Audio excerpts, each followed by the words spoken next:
Hello दोस्तों, स्वागत है आप सभी का हमारे YouTube channel free online teaching one में। तो स्टूडेंट, आज के इस वीडियो में हम अभ्यास टेस्ट पेपर कक्षा 8 सप्ताह 7 के सभी विषयों के अभ्यास टेस्ट पेपर हल सहित सॉल्यूशन देखने वाले हैं। तो वीडियो के साथ अंत तक बने रहिए। और इससे पहले यदि आपने हमारे चैनल को सब्सक्राइब नहीं किया है तो प्लीज़ सब्सक्राइब कीजिए, साथ में बेल आइकन को भी प्रेस कीजिए ताकि कोई भी वीडियो की नोटिफिकेशन आप तक सबसे पहले पहुंचे। तो चलिए वीडियो को स्टार्ट करते हैं।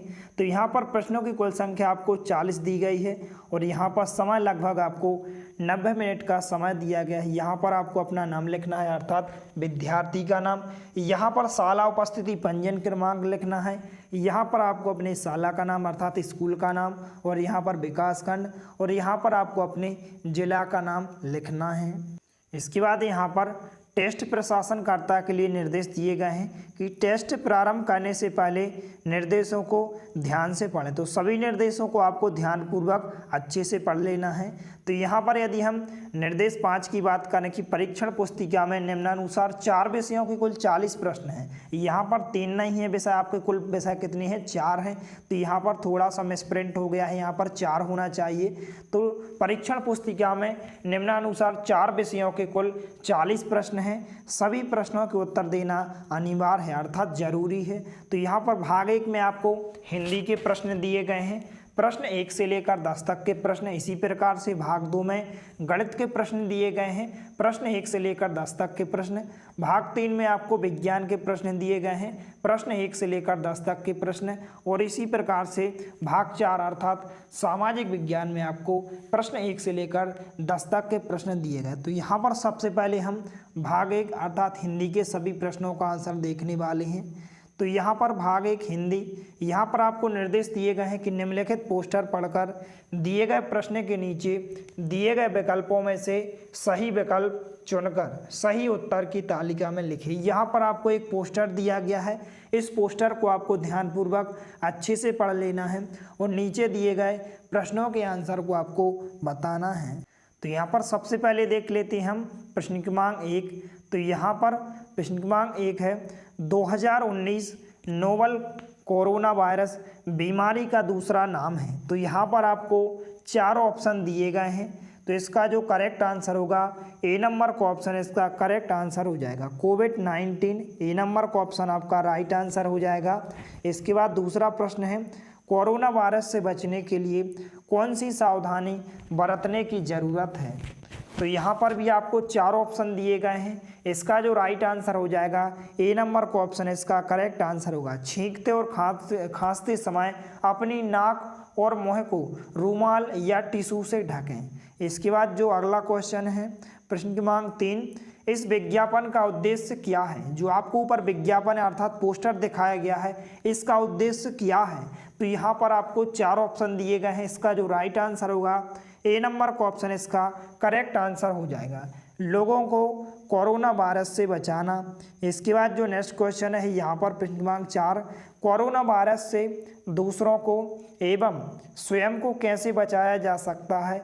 यहाँ पर आपको 4 ऑप्शन दिए गए हैं। इसका जो करेक्ट आंसर होगा डी नंबर का ऑप्शन, वायरस से बचाव के सभी उपाय अपनाकर। इसके बाद जो नेक्स्ट क्वेश्चन है प्रश्न क्रमांक 5, कोरोना वायरस से बचाव के लिए आपस में कम से कम कितनी दूरी रखना चाहिए। तो यहाँ पर आपको 4 ऑप्शन दिए गए हैं। इसका जो आंसर होगा बी नंबर का ऑप्शन अर्थात 2 मीटर इसका करेक्ट आंसर हो जाएगा। इसके बाद जो नेक्स्ट क्वेश्चन है यहाँ पर आपको निर्देश दिया गया है कि पोस्टर को पढ़कर, यहाँ पर आपको पोस्टर दिया गया है, पोस्टर को पढ़कर नीचे दिए गए विकल्पों में से सही विकल्प चुनकर सही उत्तर की तालिका में लिखिए। तो यहाँ पर आपको डेंगू वाला जो आपका डेंगू बुखार होता है, इसका यहाँ पर आपको इस प्रकार से पोस्टर दिया गया है। इस पोस्टर को आपको अच्छे से पढ़ लेना है और नीचे दिए गए प्रश्नों के आंसर को आपको बताना है। तो यहाँ पर इसके बाद जो प्रश्न क्रमांक 6 है, डेंगू के सामान्य लक्षण क्या है। जो डेंगू बुखार होता है इसके सामान्य लक्षण क्या होते हैं। तो यहाँ पर आपको 4 ऑप्शन दिए गए हैं। इसका जो करेक्ट आंसर होगा सी नंबर का ऑप्शन इसका करेक्ट आंसर होगा, पहला, तीसरा एवं चौथा। अर्थात तेज बुखार, त्वचा पर दाने और मुंह और नाक से खून आना।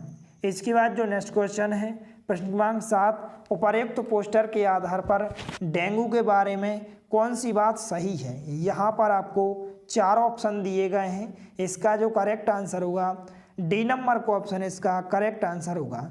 डेंगू वायरस से संक्रमित मच्छर ता उम्र इसे फैलाने में सक्षम होते हैं। तो यहाँ पर डी नंबर का ऑप्शन इसका राइट आंसर हो जाएगा। इसके बाद जो नेक्स्ट क्वेश्चन है प्रश्न क्रमांक 8, डेंगू के मुख्य धारक हैं। यहाँ पर आपको 4 ऑप्शन दिए गए हैं। इसका जो करेक्ट आंसर होगा ए नंबर का ऑप्शन अर्थात संक्रमित मनुष्य। इसके बाद जो नेक्स्ट क्वेश्चन है यहाँ पर प्रश्न क्रमांक 9, डेंगू से गंभीर ग्रसित व्यक्ति को आप क्या सलाह देंगे। तो यहाँ पर आपको 4 ऑप्शन दिए गए हैं। इसका जो आंसर होगा सी नंबर का ऑप्शन इसका करेक्ट आंसर होगा, उसे चिकित्सक की सलाह लेना चाहिए। इसके बाद प्रश्न क्रमांक 10 है, डेंगू बुखार के प्रमुख कारक कितने हैं। तो यहाँ पर आपको 4 ऑप्शन दिए गए हैं। तो जो डेंगू बुखार के जो प्रमुख कारक होते हैं वह 7 प्रकार के होते हैं। तो ऑप्शन नंबर ए इसका करेक्ट आंसर हो जाएगा। तो इस प्रकार से भाग 1 अर्थात हिंदी के सभी प्रश्नों के आंसर हो जाएंगे। इनको आप अच्छे से नोट कर लें। इसके बाद यहाँ पर हम भाग 2 अर्थात गणित के सभी प्रश्नों के आंसर देखने वाले हैं। तो वीडियो के साथ अंत तक बने रहिए और इस वीडियो को ज़्यादा से ज़्यादा अपने दोस्तों के साथ शेयर कीजिए ताकि सभी को इसका सॉल्यूशन प्रोवाइड हो सके। तो यहाँ पर निर्देश दिया गया है कि प्रत्येक प्रश्न के नीचे दिए गए विकल्पों में से सही विकल्प चुनकर सही उत्तर की तालिका में लिखिए। यहाँ पर पहला प्रश्न है, प्रथम 10 सम संख्याओं का माध्य मीन क्या होगा। तो प्रथम 10 सम संख्या जैसे यदि हम 2 ले लें, 4 ले लें, 6, 8, 10 इस प्रकार से हम प्रथम 10 सम संख्या ले लें। तो यहाँ पर जो माध्य ज्ञात करने का जो फार्मूला होता है आंकड़ों का योग, सभी आंकड़ों का योग जितनी की आपको संख्या दी गई है। यहाँ पर हमें 10 सम संख्याओं का माध्य ज्ञात करना है तो सभी आंकड़ों का योग बटे आंकड़ों की संख्या। तो यहाँ पर इसका जो फार्मूला होगा n+1 अपॉन यहाँ पर 10 होगा, क्योंकि यहाँ पर आंकड़ों की संख्या कितनी दी गई है, 10 दी गई है, 10 सम संख्या दी गई है। तो यहाँ पर n की जगह हम क्या रखेंगे, 10 रखेंगे। तो यहाँ पर 10 आ जाएगा, यहाँ पर भी 10 आ जाएगा, n की जगह +1 जाके था और बटे में यहाँ पर हम 10 लिखेंगे। तो यहाँ पर 10 जाके था आ जाएंगे और 10 + 1 कितने हो जाएंगे, यहाँ पर 11 आ जाएंगे और बटे में हमने यहाँ पर 10 को जाके था लिखा है। तो यहाँ पर 10 से 10 क्या हो जाएंगे, कैंसिल हो जाएंगे। यहाँ पर ऊपर क्या बचेगा, 11 बचेगा। तो जो यहाँ पर प्रथम 10 सम संख्याओं का जो माध्य होगा वह 10 होगा। तो यहाँ पर ऑप्शन नंबर ए इसका करेक्ट आंसर हो जाएगा। इसके बाद यहाँ पर जो नेक्स्ट क्वेश्चन है प्रश्न क्रमांक 2, कमीजें बेचने वाले एक दुकानदार को अपने स्टॉक की आपूर्ति करनी है। उसके द्वारा बेची गई विभिन्न मापों की शर्ट का 1 सप्ताह का रिकॉर्ड इस प्रकार है। तो यहाँ पर आपको माप दी गई है सेंटीमीटर में, बेची गई कमीजों की संख्या दी गई है। तो यहाँ पर आपको बताना है कि स्टॉक की आपूर्ति के लिए उसे आंकड़ों के किस प्रतिनिधि मान की आवश्यकता होगी। तो यहाँ पर आपको 4 ऑप्शन दिए गए हैं। इसका जो करेक्ट आंसर होगा यहाँ पर ऑप्शन नंबर सी इसका करेक्ट आंसर होगा, बहुलक। इसके बाद जो नेक्स्ट क्वेश्चन है प्रश्न क्रमांक 3, एक कक्षा के 15 विद्यार्थियों के भार इस प्रकार हैं। तो यहाँ पर आपको भार दिए गए हैं 15 विद्यार्थियों के। तो यहाँ पर आपको बताना है कि इन आंकड़ों की परास और माध्यक क्रमशः क्या है। तो यहाँ पर आपको परास बताना है और माध्यक बताना है। तो यहाँ पर सबसे पहले हम देख लेते हैं कि परास क्या होता है। तो यहाँ पर परास क्या होता है कि सबसे बड़ी संख्या अर्थात सबसे बड़ी वैल्यू में से यदि हम सबसे छोटी संख्या या सबसे छोटी वैल्यू को घटा दें तो वह आपका क्या कहलाता है, परास कहलाता है। तो यहाँ पर जो सबसे बड़ी संख्या है, यहाँ पर सबसे बड़ी संख्या इसमें 50 दी गई है और सबसे छोटी संख्या यहाँ पर 32 दी गई है। तो सबसे बड़ी वैल्यू हमने 50 लिखा, माइनस का चिन्ह लगाया और सबसे छोटी वैल्यू यहाँ पर या सबसे छोटी संख्या 32 दी गई है। तो यहाँ पर हमने 50 - 32 किया। तो यहाँ पर जो परास का मान होगा वह कितना होगा, 18 होगा। तो यहाँ पर परास का मान कितना हो जाएगा, 18 हो जाएगा। इसके बाद यहाँ पर हमें माध्यक ज्ञात करना है। तो माध्यक हम कैसे ज्ञात करेंगे, तो सबसे पहले जो भी आपको यहाँ पर आंकड़े दिए गए हैं, यहाँ पर आप देख रहे हैं कि यहाँ पर आपको 15 विद्यार्थियों के भार दिए गए हैं। तो सबसे पहले इन भारों को हम व्यवस्थित रूप में क्रमशः यहाँ पर क्रमशः इनको हम जमा कर सेट करेंगे, क्योंकि यहाँ पर आपको यहाँ पर बढ़ते क्रम में लिखना है। बढ़ते क्रम में हम कैसे लिखेंगे, सबसे छोटी संख्या को लिखेंगे, फिर उससे बड़ी संख्या को लिखेंगे, फिर उससे बड़ी संख्या को लिखेंगे, फिर सबसे बड़ी संख्या को लिखेंगे। तो सबसे पहले हम इनको व्यवस्थित करेंगे इन आंकड़ों को, फिर इसके बाद जो बीच की संख्या होती है वह क्या कहलाता है, माध्य कहलाता है। तो यहाँ पर यदि हम इसको व्यवस्थित करेंगे तो यहाँ पर जो बीच का अंक होगा वह यहाँ पर कितना आएगा, 40 आएगा। इसलिए यहाँ पर परास यहाँ पर आपका कितना हो जाएगा, 18 हो जाएगा, और माध्यक यहाँ पर कितना हो जाएगा, 40 हो जाएगा।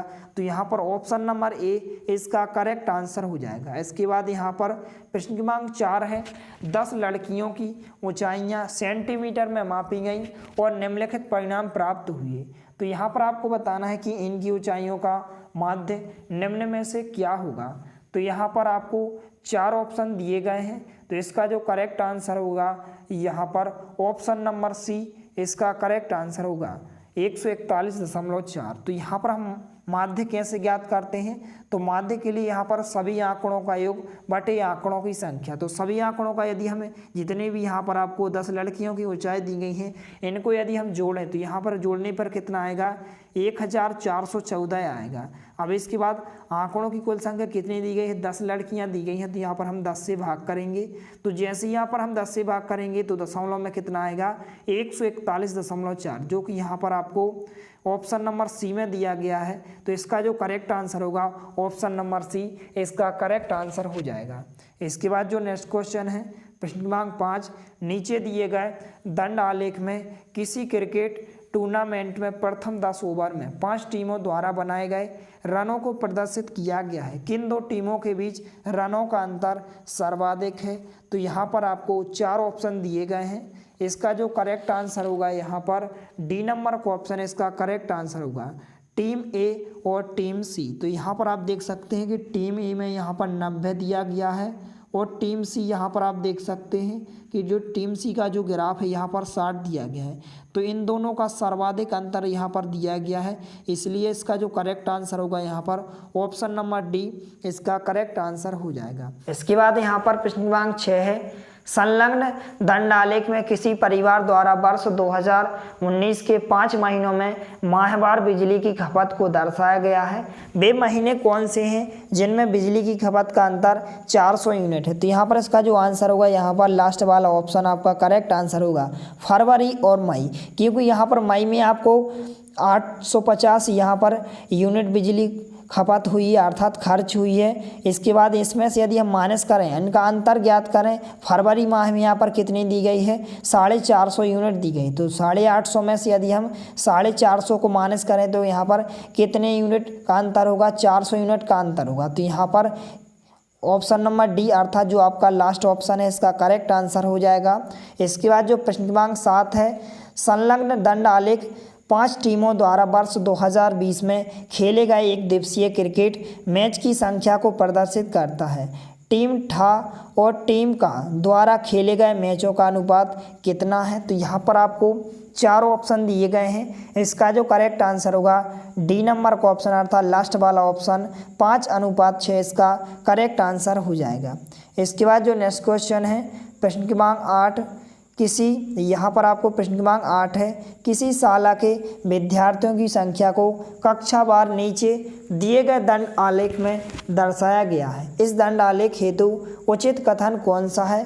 तो यहाँ पर आपको 4 ऑप्शन दिए गए हैं, इसका जो करेक्ट आंसर होगा यहाँ पर सी नंबर का ऑप्शन अर्थात तीसरा वाला ऑप्शन इसका आंसर होगा। शाला में कक्षा 1 से 5 तक कुल 280 विद्यार्थी हैं। इसके बाद जो नेक्स्ट क्वेश्चन है प्रश्न क्रमांक 9, निम्नलिखित में से कौन सा युग्म एक ही परिमेय संख्या को निरूपित नहीं करता है।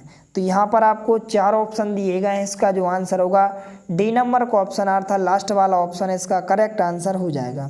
इसके बाद जो लास्ट क्वेश्चन है भाग 2 अर्थात गणित विषय का, तो यहाँ पर प्रश्न क्रमांक 10 है, किन्हीं 2 परिमेय संख्याओं ए व बी के लिए निम्नलिखित में से कौन सा कथन असत्य है। तो यहाँ पर आपको 4 ऑप्शन दिए गए हैं, इसका जो आंसर होगा बी नंबर का ऑप्शन है इसका आंसर क्या हो जाएगा, असत्य हो जाएगा। a माइनस बी सदैव एक परिमेय संख्या होगी, तो यहाँ पर सदैव परिमेय संख्या नहीं होती है, तो यहाँ पर ऑप्शन नंबर बी इसका करेक्ट आंसर होगा।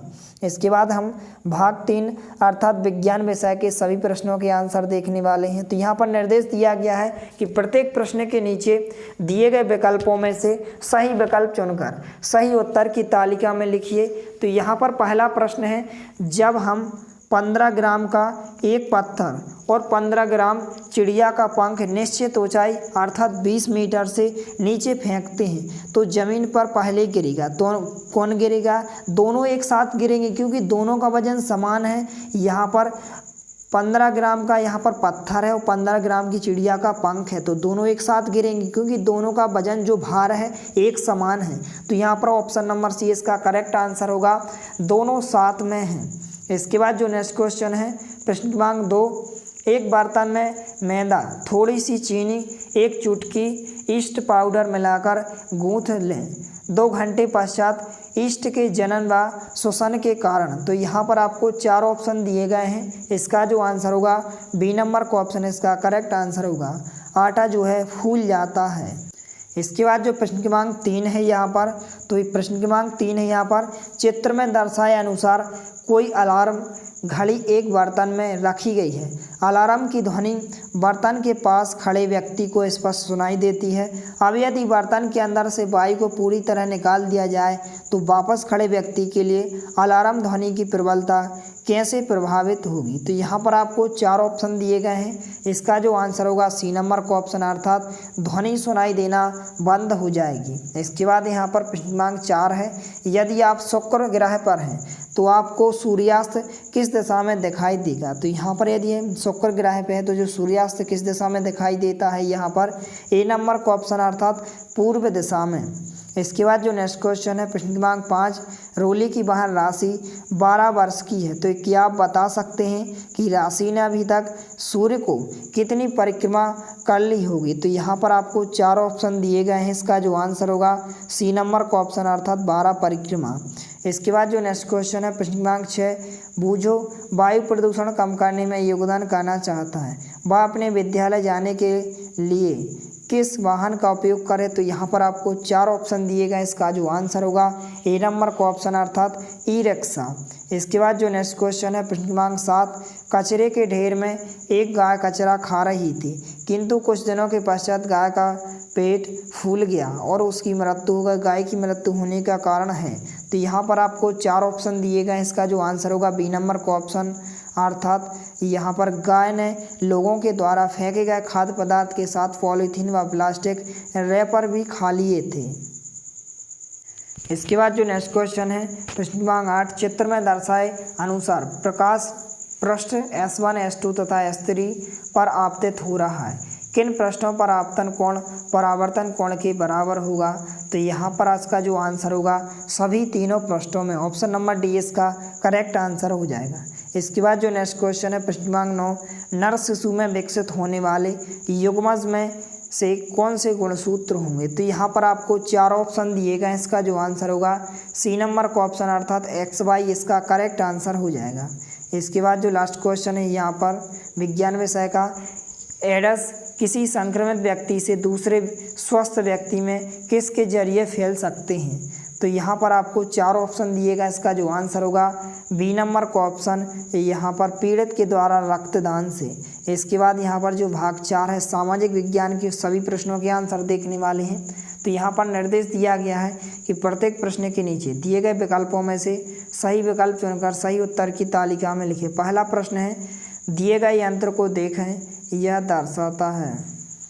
तो यहाँ पर आपको 4 ऑप्शन दिए गए हैं। इसका जो आंसर होगा सी नंबर का ऑप्शन, अर्थात पवन की दिशा। इसके बाद जो नेक्स्ट क्वेश्चन है प्रश्न क्रमांक 2, परमाणु संयंत्र से संबंधित राज्यों का कौन सा विकल्प सही है। तो यहाँ पर भी आपको 4 ऑप्शन दिए गए। इसका जो आंसर होगा सी नंबर का ऑप्शन, अर्थात महाराष्ट्र, उत्तर प्रदेश। इसके बाद नेक्स्ट क्वेश्चन है प्रश्न क्रमांक 3, संघवाद संसदीय व्यवस्था शक्ति का पृथक्करण मौलिक अधिकार और धर्मनिरपेक्षता विशेषता है। तो यहाँ पर आपको 4 ऑप्शन दिए गए हैं। इसका जो आंसर होगा सी नंबर का ऑप्शन, अर्थात भारतीय संविधान की। इसके बाद जो नेक्स्ट क्वेश्चन है प्रश्न क्रमांक 4, दिए गए चित्र में भू आकृति की पहचान करें। तो यहाँ पर आपको 4 ऑप्शन दिए गए हैं। इसका जो आंसर होगा डी नंबर का ऑप्शन अर्थात ज्वालामुखी इसका करेक्ट आंसर हो जाएगा। इसके बाद जो नेक्स्ट क्वेश्चन है प्रश्न क्रमांक 5।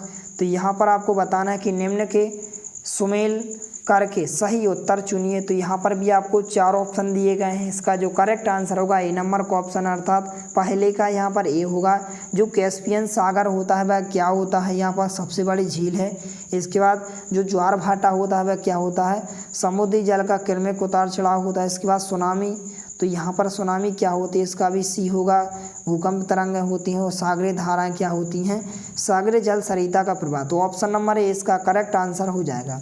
इसके बाद जो नेक्स्ट क्वेश्चन है प्रश्न क्रमांक यहाँ पर आपको 6 दिया गया है।